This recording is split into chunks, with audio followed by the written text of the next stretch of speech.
আকাশের দিকে লক্ষ্য করে তিনি বললেন, আকাশ, তুমি কি আমার সন্ততিদের রক্ষা করার দায়িত্ব গ্রহণ করবে?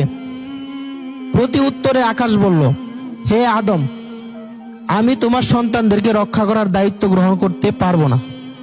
এরপর আদম আলাইহিস সালাম পাহাড়কে লক্ষ্য করে বললেন, হে পাহাড়, তুমি কি আমার সন্তানদেরকে রক্ষার দায়িত্ব গ্রহণ করতে পারবে? পাহাড় জবাব দিল, হে আদম, আমি তোমার সন্তানদেরকে রক্ষার দায়িত্ব গ্রহণ করতে পারবো না। অতঃপর আদম আলাইহিস সালাম জমিনকে লক্ষ্য করে বললেন, হে জমিন, তুমি কি আমার সন্তানদেরকে রক্ষা করার দায়িত্ব গ্রহণ করতে পারবে? জমিনও আদম আলাইহিস সালামকে একই উত্তর দিল। তখন আদম আলাইহিস সালাম হাবিলকে বললেন, হে হাবিল, তুমি কি আমার সন্তানদের রক্ষা করার দায়িত্ব গ্রহণ করতে পারবে? হাবিল বলল, হে আমার পিতা, আল্লাহ রব্বুল আলামিন যদি আমার উপর অনুগ্রহ করেন তাহলে অবশ্যই আমি এই দায়িত্ব গ্রহণ করতে রাজি আছি। এরপরে আদম আলাইহিস সালাম ও বিবি হাওয়া সন্তানদেরকে রক্ষণাবেক্ষণের দায়িত্ব হাবিলের কাছে দিয়ে মক্কার উদ্দেশ্যে রওনা হয়ে গেলেন। আদম আলাইহিস সালাম মক্কায় চলে যাওয়ার পরে কাবিল তার উদ্দেশ্য পূরণ করার একটি বিশাল সুযোগ পেয়ে গেল। পিতার শাস্তির ভয়ে এতদিন সে তার উদ্দেশ্য হাসিল করতে পারছিল না, কিন্তু যখন পিতা তাদের থেকে দূরে চলে গেল তখন আর তার কোনো ভয় বা বাধা কোনোটাই রইল না। একদিন হাবিল তার বকরিগুলি চড়াতে গেল এবং এক সময় ক্লান্ত হয়ে একটি গাছের ছায়ায় ঘুমিয়ে পড়ল। কাবিল যখন দেখল হাবিল নির্জন এক গাছের ছায়ায় একাই ঘুমিয়ে রয়েছে, তখন সে ভাবল হাবিলকে হত্যা করার এটাই উপযুক্ত সময়। কিন্তু সে বুঝে উঠতে পারছিল না যে কোন উপায়ে হাবিলকে হত্যা করবে। অনেক চিন্তা করেও সে কোনো উপায় বের করতে পারল না। যেহেতু ইতিপূর্বে কেউ কোনো মানুষকে হত্যা করেনি, তাই এই পদ্ধতি কাবিলের জানা ছিল না।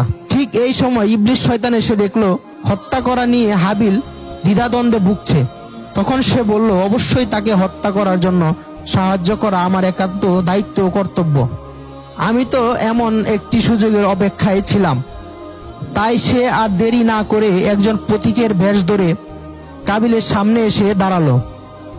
অতঃপর সে তার শয়তানি শক্তির বলে একটি কৃত্রিম সাপ তৈরি করলো এবং সাপটি ধীরে ধীরে মানবরূপী ইবলিসের দিকে এগিয়ে আসতে লাগলো। তখন ইবলিস জমিন থেকে একটি পাথর উঠিয়ে সাপের মাথা লক্ষ্য করে ছুঁড়ে মারলো।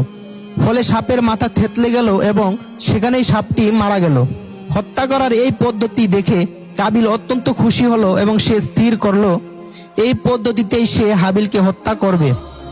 কাবিল ধীরে ধীরে হাবিলের দিকে এগিয়ে যেতে লাগলো। যখন সে হাবিলের কাছে পৌঁছে গেল তখন সে বিরাট একটি পাথর হাতে তুলে নিল এবং পাথরটি ঘুমন্ত হাবিলের মাথা লক্ষ্য করে প্রচন্ড বেগে জুড়ে মারল।